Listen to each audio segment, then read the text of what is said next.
Praise the lord. అందరికీ కొద్ది నిమిషాలు మనం దేవుని వాక్యాన్ని ధ్యానం చేసుకుందాం.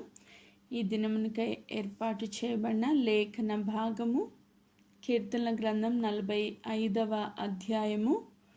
కీర్తనల గ్రంథము 45వ అధ్యాయము 10-11 వచనాలు నేను చదువుతా ఉన్నా. బైబిల్స్ ఉన్న వాళ్ళందరూ నాతో కలిసి మీరు కూడా చదవండి. కుమారి ఆలకించుము, ఆలోచించి చెవియొగ్గుము. నీ స్వజనమును నీ తండ్రి ఇంటిని మరువుము. ఈ రాజు నీ ప్రభువు, అతడు నీ సౌందర్యమును కోరినవాడు, అతనికి నమస్కరించుము. ఆమేన్. కోరాహు కుమారులు రచించిన ఈ కీర్తనలో చాలా ప్రాముఖ్యమైన ఈ అంశాన్ని మనము కొంచెం లోతుగా ధ్యానం చేద్దాం. ఇక్కడ కుమారి అని పిలుస్తూ ఉన్నారు. కుమారి అంటే ఇంకొక రీతిలో ఈ లోకపరంగా మనం ఆలోచిస్తే ఒక వధువుని సంబోధిస్తూ లేక ఒక భార్యని సంబోధిస్తూ కుమారి ఆలకించుము, ఆలోచించి చెవియొగ్గుము. నేను ఒక సంగతి మీతో చెప్పాలని అనుకుంటా ఉన్నాను. ఏంటా సంగతి అంటే నువ్వు దాన్ని శ్రద్ధగా వినాలి. శ్రద్ధగా వినాలి, ఆలకించాలి, ఆలోచించాలి. సో ఈ విషయం గురించి నువ్వు శ్రద్ధగా వినాలి. విన్న తర్వాత దాని గురించి ఒక ఆలోచన కూడా చేయాలి. ఏం చెప్తున్నారు? నీ స్వజనమును నీ తండ్రి ఇంటిని మరువుము. నీ స్వజనమును నీ తండ్రి ఇంటిని మరువుము. ఇప్పుడు వివాహము అయిన వారు చాలామంది ఉన్నారు కాబట్టి అందరికీ తెలిసిన విషయమే. కానీ మరొక్కసారి దేవుడిచ్చిన ఆజ్ఞ మనము ఒకసారి ధ్యానం చేసుకుందాము. ఆదికాండము 2వ అధ్యాయము 22 నుంచి మనం చదువుకుంటే, తర్వాత దేవుడైన యెహోవా తాను ఆదాము నుండి తీసిన ప్రక్కటెముకను స్త్రీగా నిర్మించి ఆమెను ఆదాము నద్దకు తీసుకొని వచ్చెను. అప్పుడు ఆదాము ఇట్లా, నేను నా ఎముకలో ఒక ఎముక, నా మాంసంలో మాంసము, ఇది నరులలో నుండి తీయబడెను, నరునిలో నుండి తీయబడెను గనుక నారి అనబడును. కాబట్టి పురుషుడు తన తండ్రిని తన తల్లిని విడిచి తన భార్యను హత్తుకొనును, వారు ఏక శరీరమై ఉందురు. ఇది వివాహ వ్యవస్థకు దేవుడు పెట్టిన నియమం. సో మొట్టమొదటిగా ఆదాముని అవ్వని దేవుడు చేసి వారిరువురిని జతపరిచిన తర్వాత వారిద్దరూ కలిసి జీవించడానికి ఏ ఒక్క వ్యక్తి, అంటే ఇటు అత్తమామలు కానీ అటు తల్లిదండ్రులు కానీ ఏ ఒక్క వ్యక్తి అడ్డు రావడానికి వీల్లేదు. సో భర్త అయితే తల్లిదండ్రులను విడిచి భార్యను హత్తుకోవాలి, భార్య అయితే తల్లిదండ్రుల గృహాన్ని విడిచిపెట్టి భర్తతో వెళ్ళిపోవాలి. సో ఇది మనకి బైబిల్లో నుంచి వచ్చిన క్రమం అన్నమాట. సో దీని విషయమై ఇక్కడ కీర్తనకారుడు ఏం చెప్తున్నారు అంటే, కుమారి దాని ప్లేస్లో ఒక భార్య లేదా ఒక వధువు అని పెట్టుకుందాం. సో నువ్వు ఈ సంగతి గురించి ఆలోచించు. నీ స్వజనమును నీ తండ్రి ఇంటిని మరువుము అంటున్నారు, మరిచిపో అంటున్నారు. ఇది ఆడవారి అందరికీ చాలా కష్టతరమైన విషయంగా నేనైతే భావిస్తాను. నా వివాహమైన తొలి దినాల్లో చాలా బాధ, చాలా దుఃఖం. ఎందుకంటే ఇంచుమించు ఒక 20-25 ఇయర్స్ మరి ఒకే ఇంట్లో పెరిగి ఆ ఇంటిని విడిచిపెట్టి వెళ్ళిపోవాలి అంటే లేడీస్కి అది చాలా కష్టతరమైన విషయం. తల్లిదండ్రులు విడిచిపెట్టడం అనేది, వాళ్ళ నుంచి దూరంగా ఉండడం అనేది చాలా కష్టతరమైన విషయం. తర్వాత పిల్లలు బాధ్యతలు వచ్చిన తర్వాత కొంచెం అడ్జస్ట్ అవుతారు, కానీ తొలి దినాల్లో మాత్రం చాలా కష్టం. ఎవ్రీ 2 monthsకి అయితే నేను ఏడ్చేదాన్ని పంపించకపోతే. లిటరల్లీ అంత హోమ్ సిక్నెస్ ఉండేది నాకు. సో మనందరికీ చాలా కష్టమైన విషయమే అయినప్పటికీ దేవుడు ఈ క్రమాన్ని పెట్టారు. ఇక్కడ చెప్తున్నా, నీ స్వజనమును నీ తండ్రి ఇంటిని మరువుము, మరిచిపో అంటున్నారు. సో దీనికి బైబిల్లో బెస్ట్ ఎగ్జాంపుల్ మనం ఎక్కడైనా ఏదైనా చూడాలి అనుకుంటే రిబ్కా చాలా మంచి ఎగ్జాంపుల్ రిబ్కా నుంచి మనం చూడొచ్చు.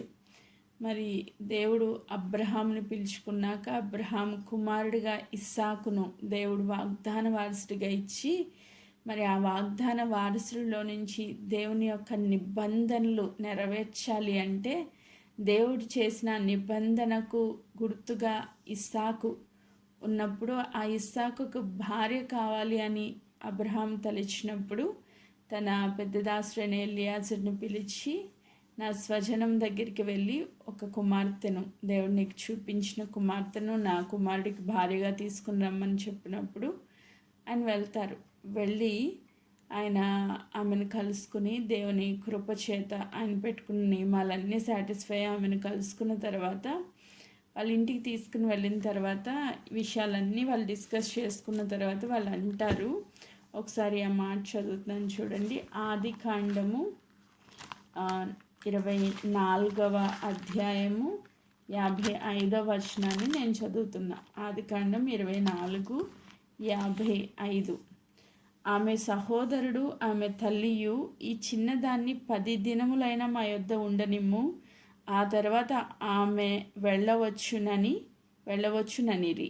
అప్పుడతడు, యెహోవా నా ప్రయాణంను సఫలము చేసను గనుక నాకు తడువు కానియక నన్ను పంపించుడి, నా యజమానుని యొద్దకు వెళ్ళేదనని చెప్పినప్పుడు వారు ఆ చిన్న దానిని పిలిచి ఆమె ఏమననో తెలుసుకుందుమని చెప్పుకొని రిబ్కాను పిలిచి, ఈ మనుష్యునితో కూడా వెళ్ళెదవా అని ఆమెను అడిగినప్పుడు వెళ్ళెదనెను. ఆమెన్. సో రిబ్కా ప్లేస్లో మనల్ని పెట్టుకుంటే ఎవరో తెలియని వ్యక్తి వచ్చాడు, అక్కడ నీ చుట్టాలు బంధువులు ఉన్నారు, అబ్రహాం ఉన్నారు, అతనికి ఒక కుమారుడు, అతన్ని వివాహం చేసుకోవడానికి నిన్ను తీసుకెళ్ళడానికి నేను వచ్చాను అంటే అసలు అక్కడి పరిస్థితి ఏంటో తెలీదు, ఆ వ్యక్తి ఎలాంటి వాడో తెలీదు, అసలు వెళ్తే మళ్ళా రిటర్న్ వచ్చే పరిస్థితి లేదు. ఇవన్నీ ఆమె ఆలోచించుకుని ఉంటూ ఉండగా తన తల్లి తన సహోదరులు పిలిచి, ఈ మనుషునితో నువ్వు వెళ్తావా అని అడిగినప్పుడు వెళ్ళేదనెను.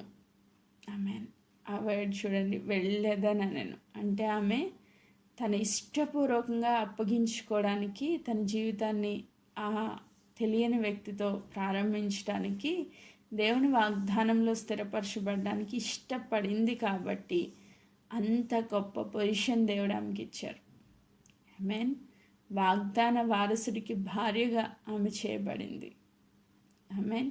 సో ఈరోజు మనందరము మరి వివాహము అయిన బిడ్డలు ఉన్నారు, అవ్వాల్సిన బిడ్డలు ఉన్నారు. సో మీరందరికీ గుర్తుపెట్టుకోవాల్సింది ఏంటంటే, దేవుడు ఒక భర్తగా లేదా ఒక భార్యగా నిన్ను జతపరుస్తూ ఉన్నప్పుడు, భర్త అయితే తల్లిదండ్రులు విడిచిపెట్టి భార్యను హత్తుకోవాలి, భార్య అయితే నీ స్వజనమును నీ తండ్రి నుంచి విడిచిపెట్టి నీ భర్తతో కలిసి జీవించడానికి నువ్వు ఇష్టపడాలి. ఈ 2 కండిషన్స్ సాటిస్ఫై అయినప్పుడే వాళ్ళిద్దరి మధ్యలో ఒక మంచి రిలేషన్ ఉంటుంది, బాండేజ్ ఉంటుంది, కుటుంబంగా వారు కట్టబడతారు. సో మనకున్న ప్రాబ్లం ఏంటంటే, అమ్మాయికి ఎంతసేపు పుట్టింటి మీద ఆశ, ఎప్పుడు వెళ్ళిపోదామా, ఎప్పుడు పేరెంట్స్ దగ్గరికి పోదామా. ఇటు అబ్బాయిలకి ఏంటంటే చిన్నప్పటి నుంచి పెరిగిన విధానాన్ని బట్టి తల్లి ఎక్కువగా అబ్బాయిలకి అటాచ్డ్గా ఉంటారు కాబట్టి నా కొడుకు నా మాట వినాలి. ఇప్పుడు నాకు కూడా ఒక కొడుకు ఉన్నాడు, సో చిన్నవాడు, వాడు నా మాట వింటూ ఉంటే నాకు చాలా సంతోషంగా ఉంటుంది. కానీ అది వివాహం అయినాక కంటిన్యూ అవ్వకూడదు. నా మాటే వినాలి, నా దగ్గరే ఉండాలి, నాతోనే ఉండాలి, నేను చెప్పినట్టే వినాలి. ఆ స్వభావం అనేది వివాహం ముందు వరకునే మనం పెట్టుకోవాలి, అలాంటి ఆశలు. తర్వాత తన భార్యతో కలిసి తన స్వతంత్రంగా జీవించడానికి వారిని ఇష్టపూర్వకంగా విడిచిపెట్టాలి. సో అలాంటి మనస్తత్వాన్ని కలిగి ఉంటే కుటుంబాల్లో సంగొడవలు ఉండవు, 90% ఆఫ్ ఇష్యూస్ అన్నీ సాల్వ్ అయిపోతాయి. సో దేవుడు పెట్టిన నియమం ఇది, దేవుని బిడ్డలుగా మనం దీన్ని ఫాలో అవ్వాలి. సో ఇక్కడ ఏమంటున్నారు, కీర్తనకారులు ఏం చెప్తున్నారు అంటే, కుమారి ఆలకించుము, ఆలోచించి చెవియొగ్గుము, నీ స్వజనమును నీ తండ్రి ఇంటిని మరువుము, మరిచిపో అంటున్నారు. సో కొంచెం కష్టతరంగా ఉన్నా ఈ పని ఖచ్చితంగా చేయాలి. సో దీని విషయంలో ఆత్మీయంగా ఇప్పుడు మనతో దేవుడు, పరిశుద్ధ ఆత్మదేవుడు మాట్లాడాలనుకున్న మాట ఏంటి అంటే, ఒక భార్య తన భర్తని హత్తుకోవాలంటే ఖచ్చితంగా ఆమె తన తండ్రులను విడిచిపెట్టి వాళ్ళని మరచి భర్త దగ్గరికి చేరాలి. అలా చేరితేనే ఒక భర్త తన్ని హత్తుకోగలుగుతాడు, ఆ కుటుంబం కట్టబడగలుగుతుంది. సో అలాగే మనము ఆరాధించే దేవుడు ఒక వరుడుగా ఈ లోకంలోనికి వచ్చి ఒక వధువుగా నిన్ను నన్ను ఆయన ఎంగేజ్ చేసుకుని వెళ్ళారు. అంటే యేసుక్రీస్తు ప్రభు ఈ లోకంలోనికి వచ్చి ఒక వరుడుగా తన సర్వస్వాన్ని అర్పించి తన రక్తాన్ని కార్చి ప్రాణం పెట్టి నీకోసం నా కోసం ఆయన తన జీవితాన్నే పణార్పణంగా పోసి మనల్ని ఆయన ఎంగేజ్ చేసుకుని వెళ్ళారు. ఎంగేజ్మెంట్ జరిగిపోయింది, నిశ్చితార్థం అయిపోయింది మనకి. సో ఇప్పుడు మనం ఏం చేయాలి? ప్రభు కోసం సిద్ధపడుతూ ఉన్నాం. సో ఈ సిద్ధపాటులో మనం చేయాల్సింది ఏంటంటే, మన తండ్రి ఇంటిని మరిచిపోవాలి. అంటే దానికి ఇంకొక మీనింగ్ ఏంటి అంటే, నువ్వు నీ తండ్రి ఇంటిని మరువము, నీ స్వజనమును కూడా మరువము. అంటే మన పాత గత జీవితాన్ని విడిచిపెట్టాలి. ఆమేన్. సో మొదటి మాట, నీ పాత గత జీవితాన్ని విడిచిపెట్టాలి.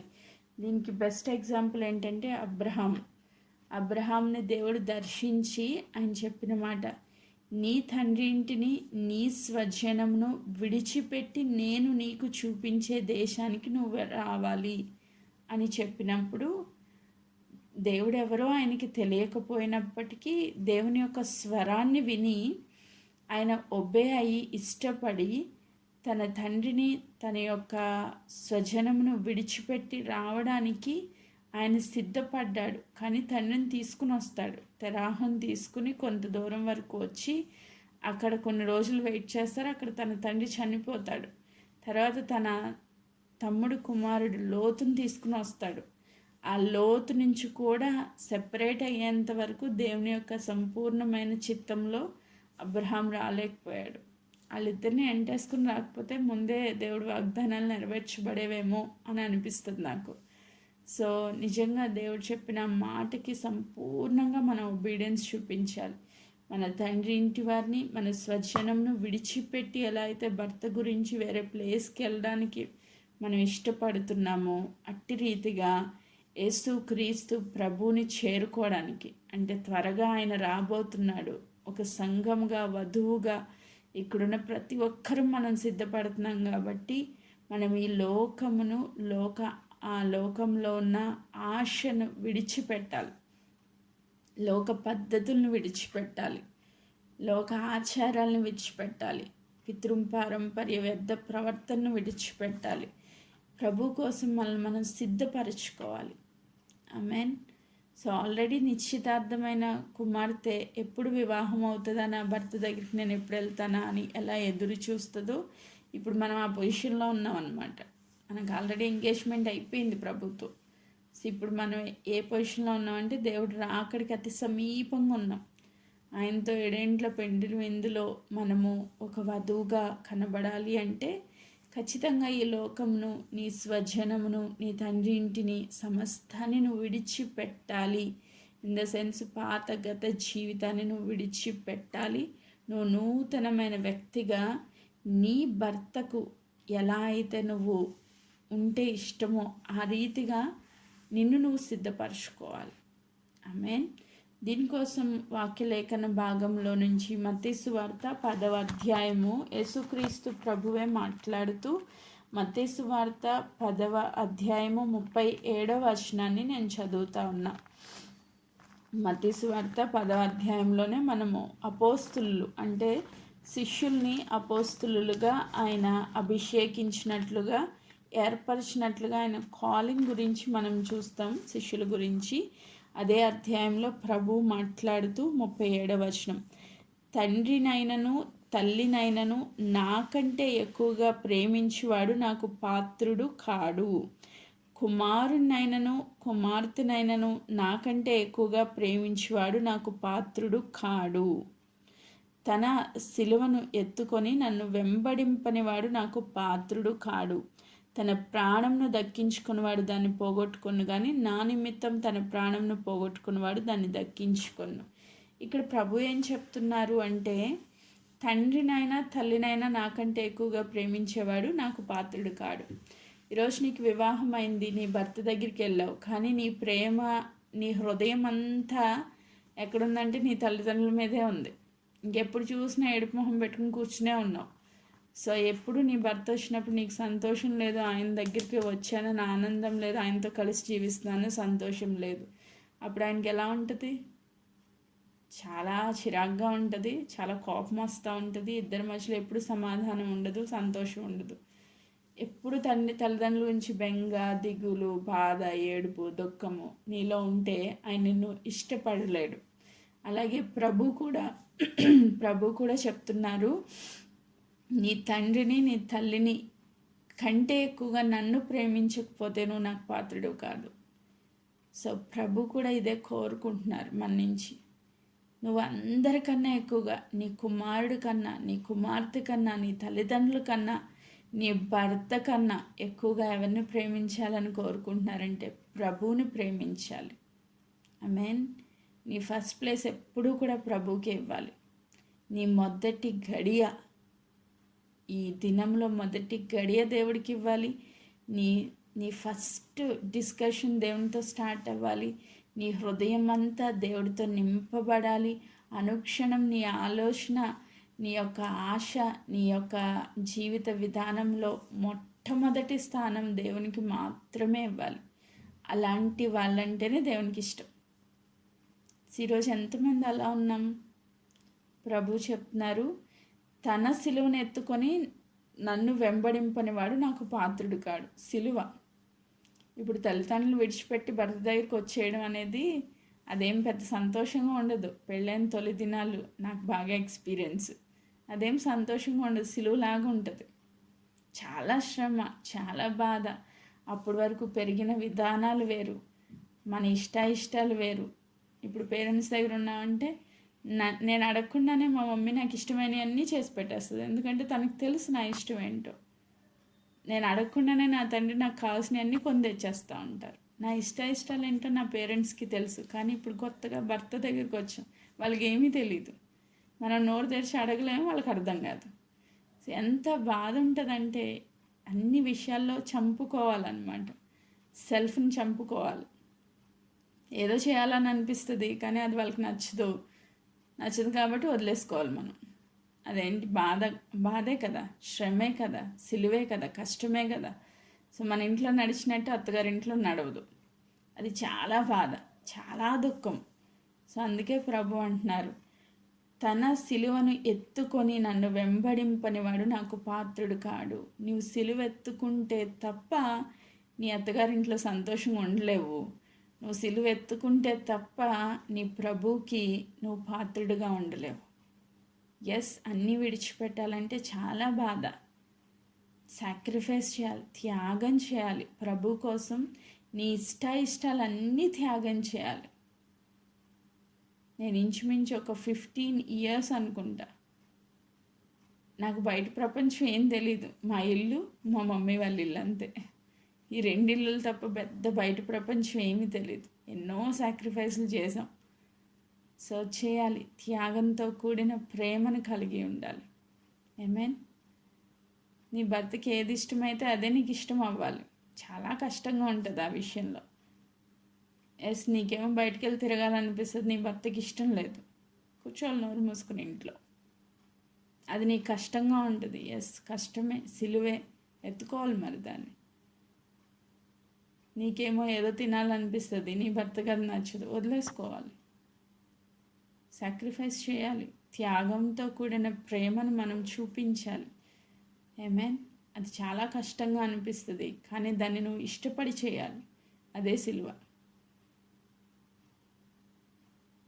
ఎన్నో త్యాగాలు చేస్తే తప్ప నీ కుటుంబ జీవితంలో నువ్వు స్థిరపరచబడలేవు. ఒక భార్య అయినా, ఒక భర్త అయినా.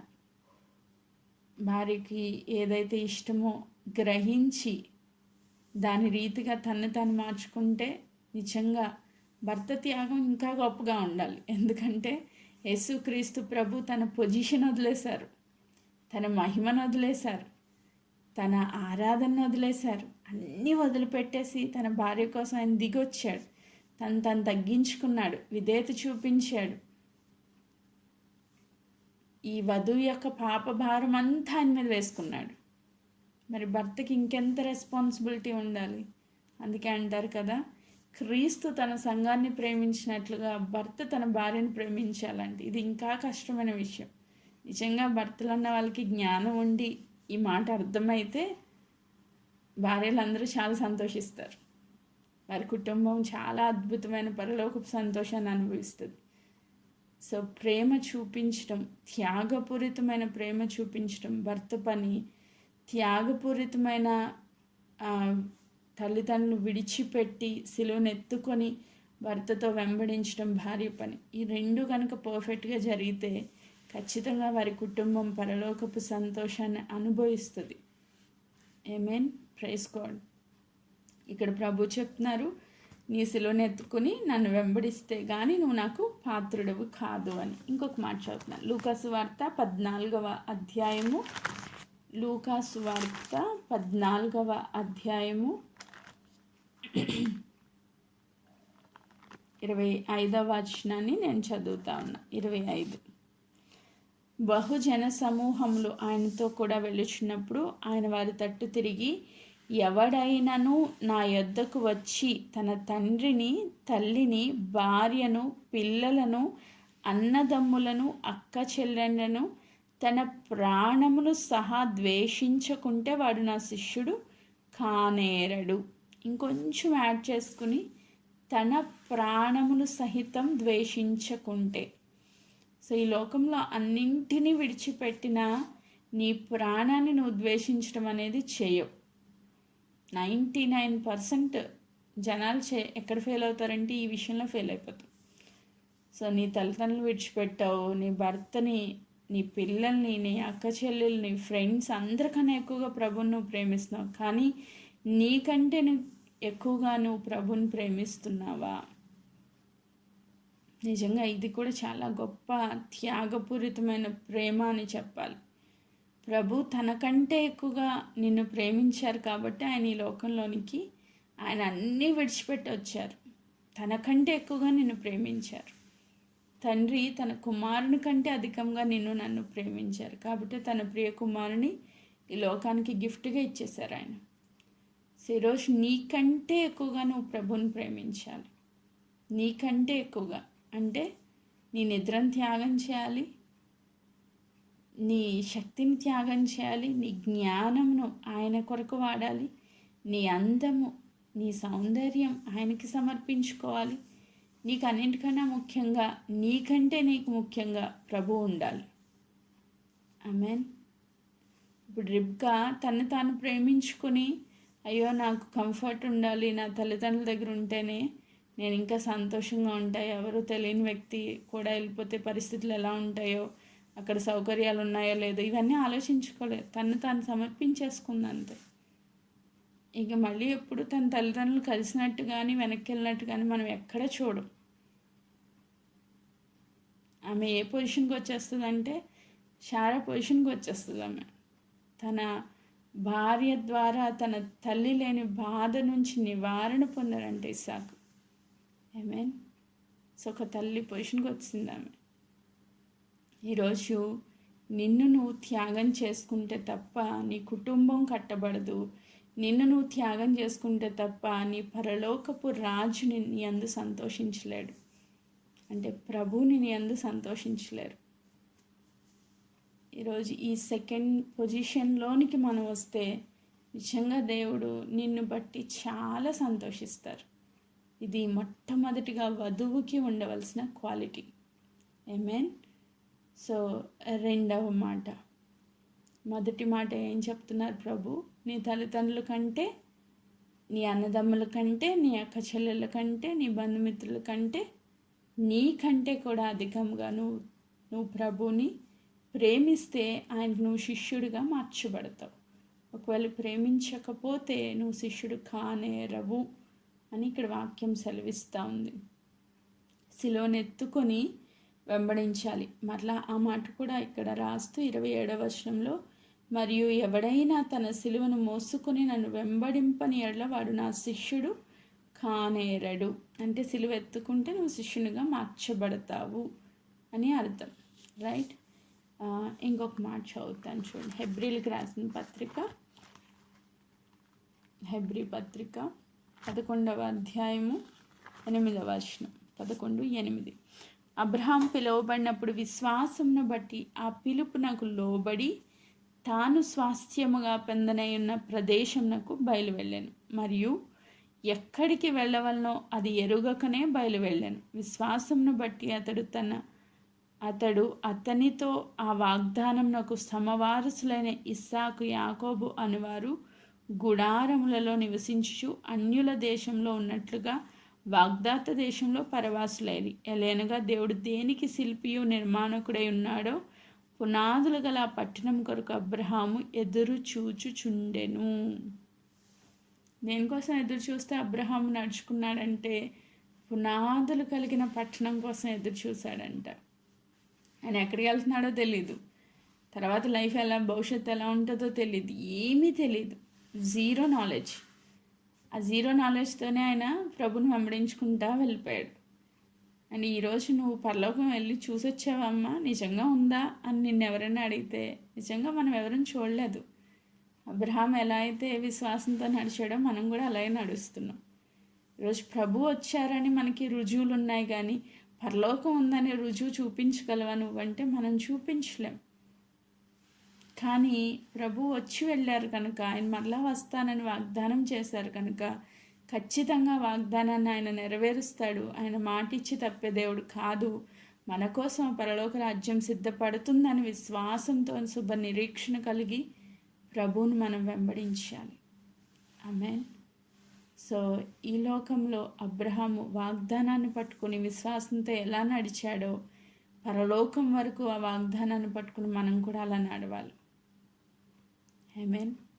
దానికోసం నువ్వు త్యాగపూరితమైన ప్రేమను కలిగి ఉండాలని దేవుని వాక్యం సెలవిస్తూ ఉంది. ఈ త్యాగాలు చేయడానికి ఇష్టపడలేని ఎవ్వరూ కూడా దేవునికి శిష్యులుగా ఉండలేరు. వాళ్ళని బట్టి దేవుడు సంతోషించరు.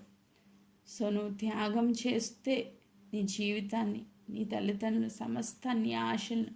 సెకండ్ పాయింట్ ఏంటంటే నీ ఆశ, నీ మనస్సు ఎక్కడుండాలి అంటే ప్రభు పైనే ఉండాలి. సో చాలామంది ఇంకా పెళ్ళి అయిపోయింది కాబట్టి తప్పదు కాబట్టి భర్తతో అత్తగారింటికి వచ్చేస్తారు. కానీ హృదయం అంతా, ఆశ అంతా పుట్టింటి మీదే ఉంటుంది. ఇది చాలా మంచిగా అందరికి ఎక్స్పీరియన్స్ అయిన మాటే. నేను దీన్ని ఎక్స్ప్లెయిన్ చేయాల్సిన అవసరం లేదు.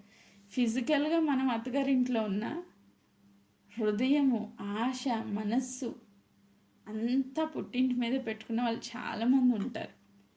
సో వాళ్ళ యందు కూడా భర్త సంతోషించలేడు. అలాగే మన పరలోకపు రాజుగా, ప్రభువుగా ఉన్న క్రీస్తు మన యందు సంతోషించలేడంట. మన హృదయం అంతా ఎక్కడుండాలి అంటే సామెతల గ్రంథము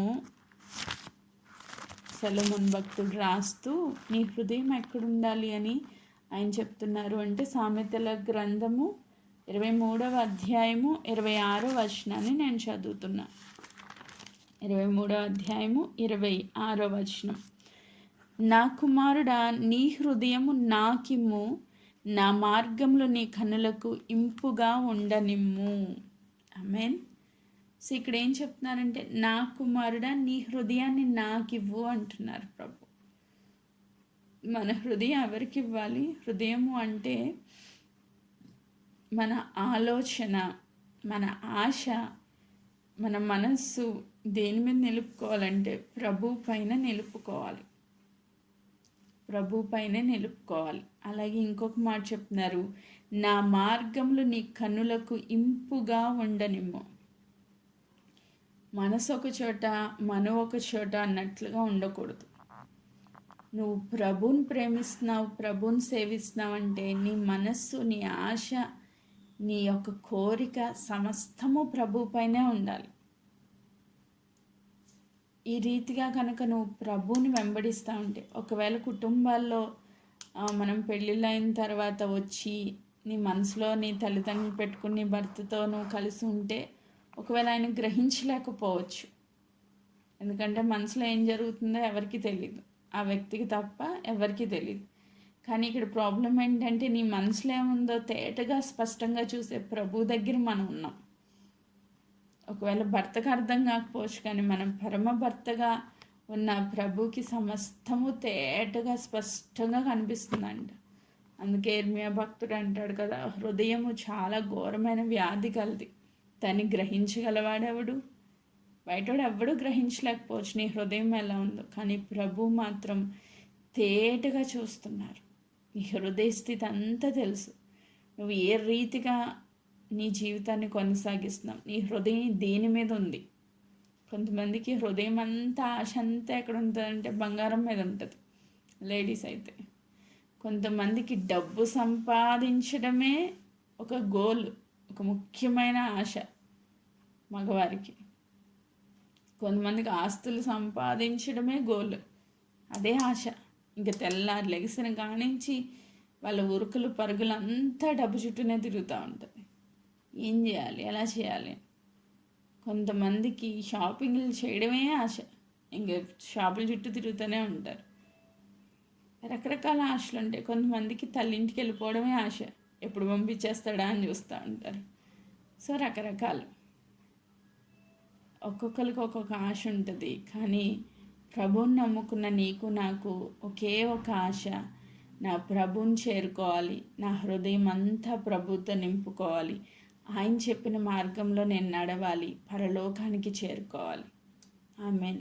నా మార్గంలో నీ కన్నులకు ఇంపుగా ఉండనిమ్ము. ఇంపుగా అంటే ఇష్టపూర్వకంగా ఉండాలి. దేవుడు చెప్పే మార్గము మనం ఇష్టపడాలి. నీకు నచ్చట్లే, కానీ నిన్ను నువ్వు నచ్చేటట్లుగా దానికి మౌలు చేసుకోవాలి. చాలా కష్టాలు ఉంటాయి. మరి నా జీవితంలో ఒక ఎక్స్పీరియన్స్, ఇది చాలామందికి తెలిసి ఉండొచ్చు, కొత్తవారు ఉన్నారనేసి ఒకసారి చెప్తున్నా. నేను ఇంచుమించు 2005 నుంచి, లేడీస్ కాబట్టి లేడీస్కి అర్థమైంది, అయినా ప్రభు ప్రేరేపిస్తున్నారు కాబట్టి సాక్ష్యం పంచుకున్నాను. 2005 అంటే నేను ప్రభువుని తెలుసుకున్న కొత్త, అప్పటికి ఇంకా అంతగా ఏం తెలీదు, జస్ట్ అప్పుడే వచ్చాం అనమాట. దుష్టుడు ఎలా పడగొడతాడంటే అలా పడగొడతాడు. తొలి దినాల్లో నేను డిగ్రీ ఫస్ట్ ఇయర్ జాయిన్ అయ్యాను కాలేజ్లో. నా లెక్చరర్స్ అందరూ ఏమనేవాళ్ళంటే, నీ ఫేస్ చూస్తే భయం వేస్తుంది మాకు, నాది ఐబ్రోస్ చాలా బ్రాడ్గా ఉంటాయి అన్నమాట, పెద్దగా ఉంటాయి, అసలు చాలా డార్క్గా కూడా ఉంటాయి. నేను చూస్తే భయం వేస్తుంది, కొంచెం ఆయన నీట్గా షేప్ చేయించుకో, ఫేస్లో అవే కనిపిస్తున్నాయి, బాగాలేదు అసలు అని చెప్తే, కాలేజ్ డేస్ అప్పుడే స్టార్ట్ అయ్యాం. పేరెంట్స్ అంటే లెక్చరర్స్ చెప్పిన మాట వినాలి అన్న వేలో వెళ్ళిపోయాను నేను. అప్పటికి నాకు ప్రభు గురించిన అంత జ్ఞానం లేదు. సో వెళ్ళాము, చేయించుకోవడం అలవాటు అయిపోయింది. అదొక్కటే నేను చేయించేది.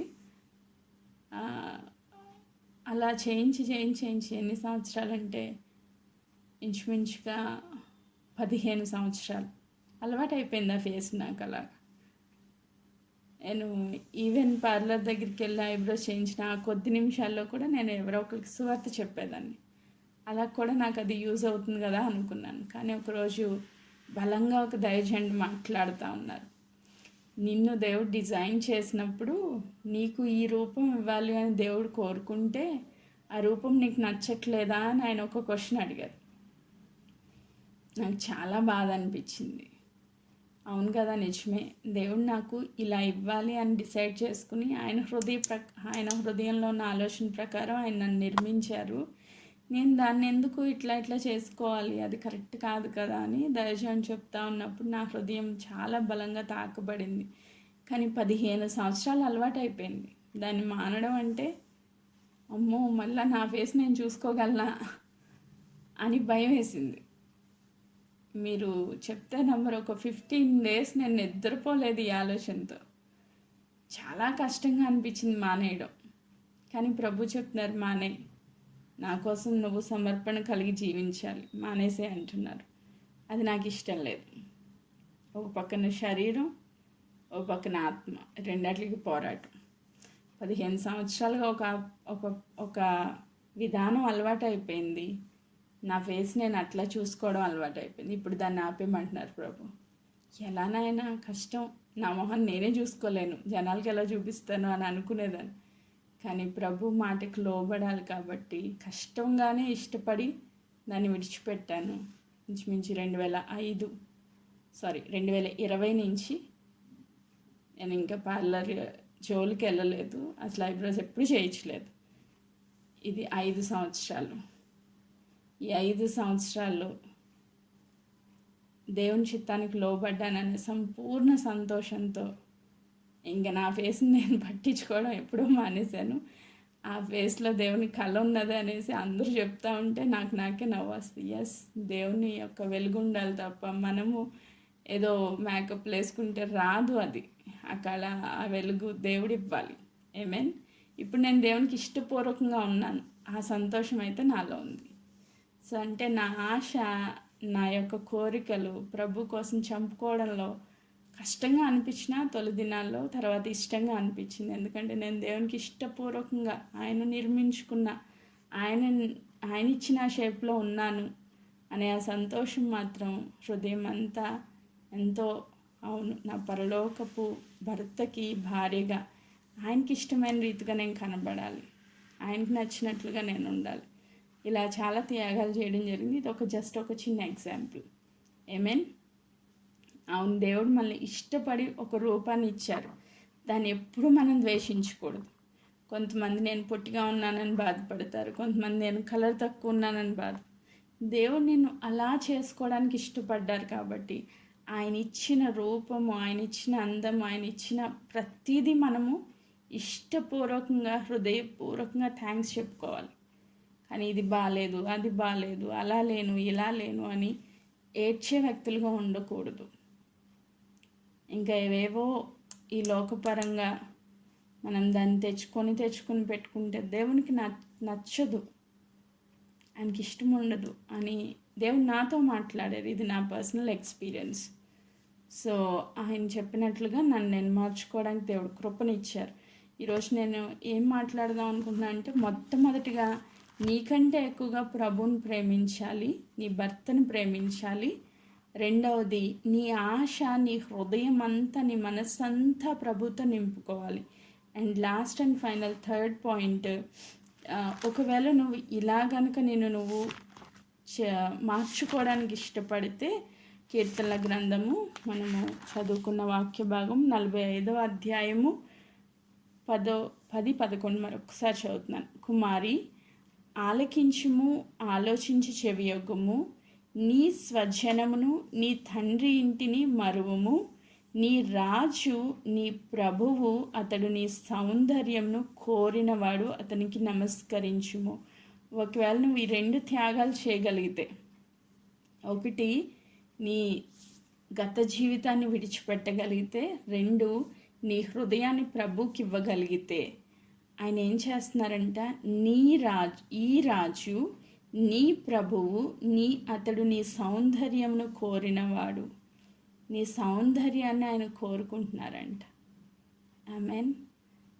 నిజంగా ఈ లోకంలో ఒక రాజకుమారుడే, లేకపోతే ఒక ప్రధానమంత్రి కొడుకో, లేకపోతే ఒక సీఎం కొడుకో వచ్చి నేను నిన్ను ప్రేమిస్తున్నాను, నేను నిన్ను వివాహం చేసుకోవడానికి ఇష్టపడుతున్నాను అని చెప్తే మనం ఎంత సంతోషిస్తాం.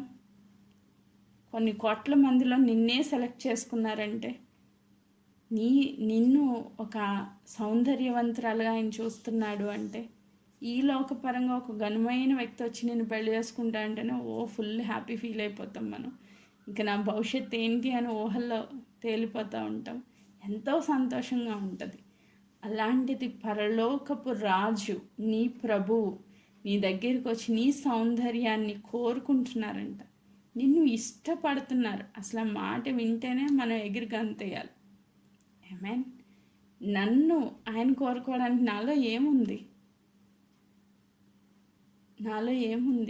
దేవుడు నన్ను కోరుకోవడానికి? బట్ దేవుడు నిన్ను కోరుకుంటున్నానని చెప్తున్నారు. నీ సౌందర్యాన్ని కోరినవాడు, ఎస్, నిన్ను ఇష్టపడుతున్నవాడు. నువ్వు నాకు కావాలి అని అడుగుతున్నారు ప్రభు. ఈ లోకంలో భర్త సరిగ్గా ప్రేమించక చాలామంది బాధపడుతున్నారు. నా దగ్గరికి వచ్చి అనేక సమస్యలు, ఇది ప్రధానమైన సమస్య. నా భర్త నన్ను సరిగా పట్టించుకోవట్లేదు, ప్రేమించట్లేదు, నా పక్షంగా ఆయన ఏమీ అసలు కేర్ తీసుకోరు అని చాలా బాధపడుతున్నారు భార్యలు అన్నవాళ్ళు. నీ పరమ భర్త ప్రభు, నీ వరుడు నిన్ను కోరినవాడు, నీ సౌందర్యాన్ని కోరుకుంటున్నవాడు. ఈరోజు అడుగుతున్నారు. ఒకవేళ నిన్ను నువ్వు ఆయనకి సమర్పించుకోగలిగితే ఒక మంచి మాట, పరమగీతముల గ్రంథము, ఒకసారి మాట చదువుకుందాం. పరమగీతములు 4:7, 4వ అధ్యాయము 7వ వచనం. నా ప్రియురాల, నీవు అధిక సుందరివి, నీ యందు కళంకమేమీ లేదు. ఆమేన్. నా ప్రియురాల, ప్రభు చెప్తున్న మాట, నా ప్రియురాల. ఈరోజు చాలామంది ప్రేమించలేని భార్యలు, ప్రేమను పొందుకోలేని భార్యలుగా, భర్తలుగా కన్నీటితో, దుఃఖంలో, వేదనలో ఉంటే నీ ప్రాణ ప్రియుడు చెప్తున్న మాట, నా ప్రియురాల. అది అబ్బాయి అయినా అమ్మాయి అయినా ఎవరైనా మనం వధువు సంఘమే కాబట్టి మనందరితో దేవుడు చెప్తున్నారు, నా ప్రియురాల, నీవు అధిక సుందరివి, నీ యందు కళంకం ఏమీ లేదు. దేవుడు చూసినప్పుడు ఒక్క నెగిటివ్ కూడా కనిపించట్లేదండి దేవునికి. ఒక చిన్న మచ్చ కానీ, ఒక డాగు కానీ, నీలో ఒక చిన్న లోపం కూడా కనిపించట్లేదంట. నువ్వు ఆయనకి గొప్పగా కనిపిస్తున్నావు. నీ సౌందర్యం, నీ అందం ఎంతో ఉన్నతంగా కనిపిస్తుంది ఆయనకి. ఈ లోకపరంగా చూస్తే ముక్కు వంకరగా ఉంది, పొట్టిగా ఉంది, నల్లగా ఉంది, ఇలా బోల్డ్ చెప్తారు మనలో వంకలు. లావుగా ఉంది, సన్నగా ఉంది, సంథింగ్ చెప్తారు. కానీ ప్రభు చూసినప్పుడు నీలో ఒక్క లోపం కూడా ఆయనకు కనిపించట్లేదు, ఒక్క కళంకం కూడా లేదంట. నీ స్వభావంలో కానీ, నీ లుకింగ్లో కానీ, నీ హృదయంలో కానీ ఒక్క నెగిటివ్ చూడట్లేదు దేవుడు. నిన్ను ఎలా చూస్తున్నారంటే సౌందర్యవంతురాలుగా చూస్తున్నారు. నిన్ను ఎలా చూస్తున్నారంటే ఒక ప్రియురాలుగా చూస్తున్నారు. ఆమేన్. Praise god. అని చెప్తున్నారు, నా ప్రియురాల, నీవు అధిక సుందరివి. అసలు ఈ మాట చదివితే మనం హృదయం ఉప్పొంగాలన్నమాట. దేవుడు చెప్తున్నాను, నువ్వు అధిక సుందరివి. ఆమేన్. సో నిన్ను కోరుకున్నవాడు, నీతో యుగ యుగాలు జీవించాలని ఆశపడుతున్న పరమ ప్రభువు నీ భర్తగా నీతో చెప్తున్న మాట, నువ్వు అధిక సుందరివి అని. ఆమేన్. ఇంకొక మాట చదువుకుని క్లోజ్ చేసేస్తాను. లూకాసు వార్త 14వ అధ్యాయము, లూకాసు వార్త 14వ అధ్యాయము 33వ వచనం. ఆ ప్రకారమే మీలో తమకు కలిగినదంతయు విడిచిపెట్టని వాడు నా శిష్యుడు కానేరడు. నీకు కలిగినంతా విడిచిపెట్టి ఆయన తట్టు తిరిగితే, నిన్ను నువ్వు సమర్పించుకొని, నీ ఇంటి వారిని, నీ గత జీవితం అంతటిని విడిచిపెట్టి, నీ తండ్రి ఇంటిని విడిచిపెట్టి, నిన్ను నువ్వు విడిచిపెట్టి నువ్వు దేవునికి సమర్పించుకుంటే ఆయన శిష్యుడిగా మారుతావు, ఆయనకి ప్రియురాలుగా మారుతావు. అలా త్యాగం చేసిన ఏ ఒక్కరిని కూడా దేవుడు విడిచిపెట్టరు. మనం యుగ యుగాలు మన ప్రభువుతో, మనము ఆయనతో కలిసి జీవించే ఆ జీవితం ఉన్నతంగా ఉంటుంది. ఈ లోకంలో గురించి మనం ఆలోచించాల్సిన అవసరం లేదు. నీ భర్త ప్రేమించినా ప్రేమించకపోయినా నో ప్రాబ్లం. నిన్ను ప్రేమించే పరమ భర్తగా ఆయన ఉన్నారు. నీ భర్త నిన్ను విడిచిపెట్టేసినా కూడా నో ప్రాబ్లం. నిన్ను విడువని ఎడబాయిని ప్రేమామయుడుగా ఆయన నీతో ఉండడానికి ఇష్టపడుతున్నారు. కాబట్టి ఈ లోకంలో ఈ చిన్న జీవితం కోసం నువ్వు ఆలోచించొద్దు, కానీ ఈ లోకంలో ఉన్నదంతా విడిచిపెట్టి ప్రభుని వెంబడించు. యుగ యుగాలు నిత్యత్వంలో, నిత్య సంతోషంలో నువ్వు ప్రభుతో కలిసి జీవించబోతా ఉన్నావు. ఆమేన్. అందుకోసం నువ్వు త్యాగం చేయడానికి, నిన్ను నువ్వు త్యాగం చేసుకోవడానికి ఇష్టపడు. దేవుడు నిన్ను ఖచ్చితంగా బ్లెస్ చేస్తారు. ఆ బ్లెస్సింగ్ ఏంటంటే ఆయనతో కలిసి ఉండడమే ఒక గొప్ప బ్లెస్సింగ్. ఆమేన్. Praise God. అట్టి కృప మనందరికీ దేవుడు ఇచ్చునుగాక. దేవుడి వాక్య భాగంను దీవించునుగాక. ఆమేన్.